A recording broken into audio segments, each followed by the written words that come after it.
सोनपुर के एक छोटे से भूले हुए गांव में जिंदगी एक धीमी अंदाज वाली गति से चलती थी। सूरज उगता था, आदमी खेतों में जाते थे, औरतें घर संभालती थीं और सूरज ढल जाता था। यह एक ऐसा साइकिल था जो गांव के बीच वाले बरगद के पेड़ जितना पुराना था। इस सिंपल रियलिटीज की दुनिया में राघव नाम का एक छोटा लड़का रहता था। उसका परिवार गरीब था। उसकी छोटी मिट्टी की झोपड़ी की छत टपकती थी और कभी कभी पेट भर खाना एक ऐसी लग्जरी थी जो उन्हें नहीं मिल पाती थी। फिर भी राघव दूसरे बच्चों से अलग था। जबकि वे पत्थरों और डंडों से खेलते थे, राघव की आंखें अक्सर दूर के आसमान पर टिकी रहती थीं, मानो वह सोनपुर की धूल भरी गलियों से कहीं आगे की दुनिया देख सकता हो। वह अपने दिल में सपनों का एक ब्रह्मांड लिए हुए था, संभावनाओं से भरी एक दुनिया। राघव के पिता एक हम्बल किसान थे। वह सुबह से शाम तक कड़ी मेहनत करते थे। उनके हाथ खुरदुरे थे और उनकी कमर सालों की मेहनत से झुकी हुई थी। वह अपने बेटे से प्यार करते थे, लेकिन वह उसके सपनों को नहीं समझते थे। हम सिंपल लोग हैं राघव, वह अक्सर कहते थे। हमारी किस्मत इस जमीन से बंधी है। शहरों और बड़ी उपलब्धियों के ये सपने हमारे लिए नहीं हैं। उसकी माँ, एक दयालु और जेंटल महिला, चुपचाप सुनती थी। उसने अपने बेटे की आंखों में आग देखी और चुपचाप उसके लिए प्रार्थना की।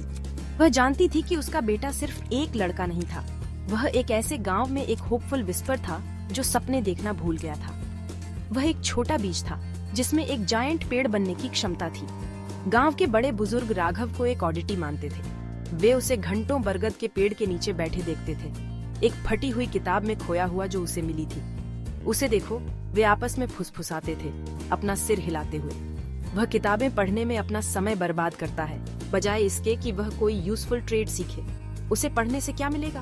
वह एक किसान का बेटा है और किसान ही रहेगा। उनके शब्द उस पर फेंके गए छोटे पत्थरों जैसे थे, जिनका मकसद उसे उनकी रियलिटी में नीचे लाना था। लेकिन राघव ने अपने दिल के चारों ओर एक शील्ड बना ली थी, एक शील्ड जो आशा और दृढ़ संकल्प से बनी थी। उसने उनकी फुसफुसाहट सुनी, लेकिन उसने इसके बजाय अपने अंदर की आवाज सुनने का फैसला किया। यह राघव की दुनिया, घोर गरीबी और सीमित उम्मीदों की दुनिया, जहां सपनों को किस्मत के खिलाफ एक फूलिश रिबेलियन माना जाता था। फिर भी यह हार्डशिप की इसी सोइल में था कि राघव की एस्पिरेशंस ने जमा ली। उसने समझा कि उसकी यात्रा अकेली होगी। वह जानता था कि उसे एक ऐसा रास्ता चलना होगा जिस पर उसके गांव में किसी ने पहले कभी चलने की हिम्मत नहीं की थी। लेकिन जो तारे उसने अपने सपनों में देखे थे, वे उसकी रियलिटी के अंधेरे से ज्यादा चमकदार थे। उसने अपनी किताबों को ऐसे पकड़ा जैसे वे खजाने हों, क्योंकि वे एक ऐसी दुनिया के लिए उसकी एकमात्र खिड़कियां थीं, जहां एक छोटे गांव का गरीब लड़का कुछ महान बनने की हिम्मत कर सकता था। राघव के दिन उसकी अटूट भावना का प्रमाण थे। वह सूरज के आसमान को रंगने से पहले उठ जाता था, अपने पिता की खेतों में मदद करता था। उसके छोटे हाथ खरपतवार खींचते और पानी ढोते थे, लेकिन उसका दिमाग उसकी किताबों में वर्णित दूर की जमीनों में उड़ता रहता था। अपना काम खत्म करने के बाद वह अपनी पुरानी किताबों के छोटे संग्रह की ओर दौड़ता था। उसने महान वैज्ञानिकों, बहादुर नेताओं और इंस्पायरिंग कलाकारों के बारे में पढ़ा। हर पन्ना एक वादा था, एक पुष्टि कि इंसान की इच्छा किसी भी परिस्थिति को पार कर सकती है। उसने सिर्फ शब्द नहीं पढ़े, उसने उन्हें अब्सॉर्ब किया, उन्हें अपनी एम्बिशन की आग को फ्यूल करने दिया। उसने सीखा कि ज्ञान एक ऐसी शक्ति थी जिसे कोई उससे छीन नहीं सकता था। चुनौतियां कई और कांस्टेंट थीं। उसकी झोपड़ी में अकेला लालटेन टिमटिमाता रहता, मुश्किल से काफी होती थी। अक्सर उसे गांव के किनारे एक स्ट्रीट लैंप की हल्की रोशनी में पढ़ाई करनी पड़ती थी, ठंड और आने जाने वालों की क्यूरियस नजरों को सहते हुए। उसकी उम्र के दूसरे लड़के उसका लगातार मजाक उड़ाते थे। आ गया प्रोफेसर, वे चिल्लाते थे। बताओ, तुम अपनी किताबों से क्या ग्रैंडेस्ट चीजें करोगे? क्या तुम कागज का महल बनाओगे? राघव ने उन्हें कभी गुस्से से जवाब नहीं दिया। वह बस मुस्कुराता था, एक शांत, दृढ़ मुस्कान जिसमें अनस्पोकन रिजॉल्व की दुनिया समाई थी। उनका मजाक सिर्फ शोर था, असली संगीत सफलता की कहानी थी जो वह खुद के लिए लिख रहा था, एक मुश्किल दिन के बाद दूसरा। उसकी कल्पना उसका सबसे बड़ा टूल थी। चूंकि वह दुनिया को देख नहीं सकता था, उसने इसे अपने दिमाग में बनाया। वह खुद को पुल बनाते, मशीनें डिजाइन करते और हजारों को इंस्पायर करने वाले भाषण देते हुए कल्पना करता था। उसने किताबों से मिले ज्ञान का उपयोग गांव में छोटी मोटी समस्याओं को हल करने के लिए किया। उसने बांस की डंडियों और मिट्टी के बर्तनों का उपयोग करके अपने पिता की जमीन के छोटे से टुकड़े के लिए एक सिंपल इरिगेशन सिस्टम बनाया, एक डिजाइन जिसके बारे में उसने पढ़ा था। यह एक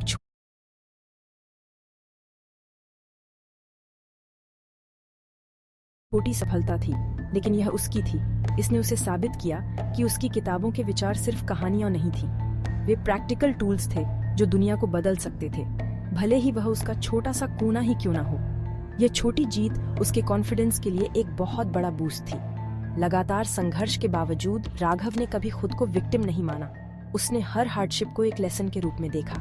संसाधनों की कमी ने उसे इनोवेटिव होना सिखाया, दूसरों के ताने ने उसे रेजिलिएंट और सेल्फ रिलायंट होना सिखाया। उसके परिवार के संदेह ने उसे खुद पर विश्वास करने के महत्व को सिखाया जब कोई और नहीं करता था।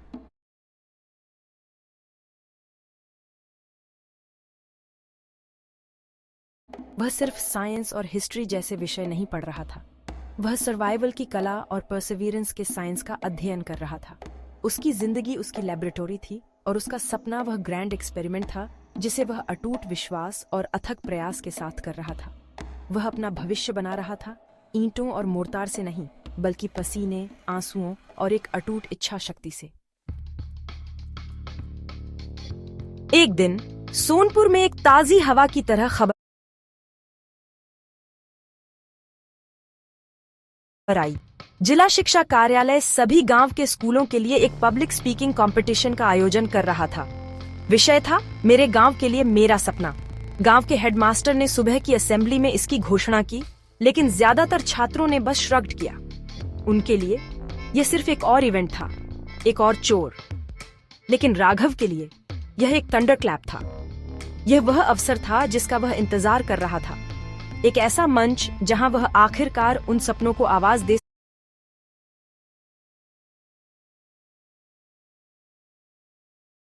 सकता था जिन्हें उसने इतने लंबे समय तक चुपचाप पाला था। वह जानता था कि उसे पार्टिसिपेट करना था। ये प्राइज जीतने के बारे में नहीं था, ये सुने जाने के बारे में था। जब राघव ने कंपटीशन के लिए अपना नाम दिया तो स्कूल में डिसबिलीफ और धीमी हंसी की लहर फैल गई। राघव, वह शांत लड़का जो हमेशा अपनी किताब में डूबा रहता है, किसी ने फुसफुसाया। वह किस बारे में बात करेगा? अपनी किताबों की कहानियों के बारे में। हेडमास्टर भी स्केप्टिकल थे, लेकिन उन्होंने नियमों का पालन किया और उसकी एंट्री स्वीकार कर ली। राघव को उनकी रिएक्शन से कोई फर्क नहीं पड़ा। उसने अगले कुछ दिन तैयारी में बिताए, एक लंबा भाषण लिखकर नहीं, बल्कि अपने गांव के दिल में गहराई से देखकर। उसने उसके स्ट्रगल्स, उसकी पोटेंशियल और उसकी भूली हुई ताकतों को देखा। उसने फैसला किया कि वह सिर्फ शब्द नहीं बोलेगा, वह अपने दिल की सच्चाई बोलेगा। कंपटीशन का दिन आ गया। स्कूल का आंगन ग्रामीणों से भरा था जो देखने आए थे। एक एक करके छात्र छोटे लकड़ी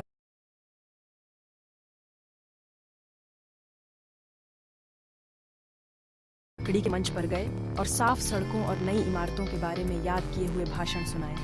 फिर राघव की बारी आई। वह मंच पर चला। उसके कपड़े सिंपल थे, उसका पोस्चर हम्बल था, लेकिन उसकी आंखों में एक चमकदार रोशनी थी।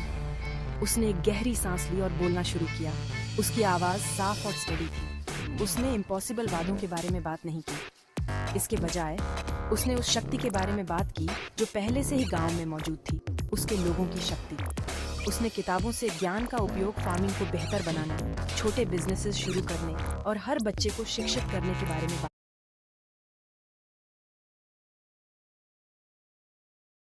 की। हमारा सबसे बड़ा खजाना वह नहीं है जो हमारे पास नहीं है, बल्कि वह है जो हमारे पास है, राघव ने कहा। उसकी आवाज पैशन से गूंज रही थी। यह हमारे किसानों की ताकत में है, हमारे बड़ों के विजडम में और हमारे बच्चों के सपनों में है। मेरा सपना कंक्रीट इमारतों वाले गांव के लिए नहीं है, बल्कि कॉन्फिडेंट माइंड्स वाले गांव के लिए है। एक ऐसा गांव जहां हर बच्चा सपने देखने की हिम्मत करता है और हर हाथ उन सपनों को सच करने के लिए कड़ी मेहनत करने के लिए तैयार है। गरीबी हमारी जेब में नहीं है, ये हमारे विचारों में है। अगर हम अपने विचार बदल सकते हैं तो हम अपनी किस्मत बदल सकते हैं। उसने इतनी ईमानदारी और कन्विक्शन के साथ बात की कि भीड़ पर एक गहरा सन्नाटा छा गया। पहली बार लोग एक गरीब किसान के बेटे को नहीं देख रहे थे, वे एक नेता को देख रहे थे। जब राघव ने अपना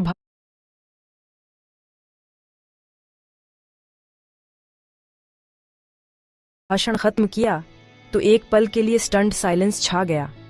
फिर एक व्यक्ति ने ताली बजाना शुरू किया। वह उसकी माँ थी। उसकी आंखें गर्व के आंसुओं से भरी थीं। जल्द ही एक और व्यक्ति शामिल हो गया और फिर एक और, जब तक कि पूरा आंगन तालियों की गड़गड़ाहट से गूंज उठा। ये सिर्फ एक अच्छे भाषण के लिए नहीं, बल्कि एक साझा अवेकनिंग के लिए तालियां थीं।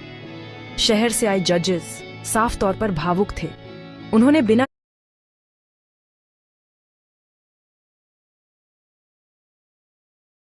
किसी झिझक के राघव को पहला प्राइज दिया।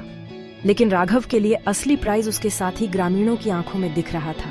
उसने देखा कि जहां कभी मजाक था वहां अब सम्मान था, और जहां कभी निराशा थी वहां अब आशा थी।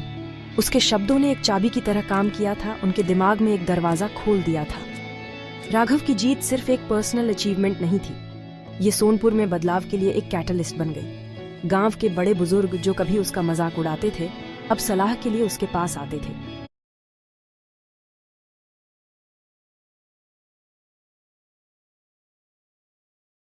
जो लड़के उसे ताना मारते थे, अब उसे एडमिरेशन से देखते थे। कुछ तो उससे अपनी किताबें उधार देने के लिए भी कहते थे। उसके पिता उसे एक नई समझ से देखने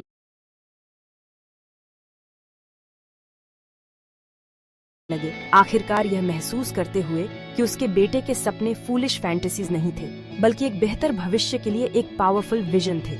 हेडमास्टर ने राघव द्वारा जीते गए प्राइज मनी से स्कूल में एक छोटी लाइब्रेरी शुरू की, और राघव ने खुद पुराने बरगद के पेड़ के नीचे दूसरे बच्चों के लिए एक शाम की स्टडी ग्रुप शुरू की। सोनपुर के उस लड़के की कहानी जिसने अपने पावरफुल शब्दों और विचारों से एक कंपटीशन जीता था, पड़ोसी गांवों में फैलने लगी।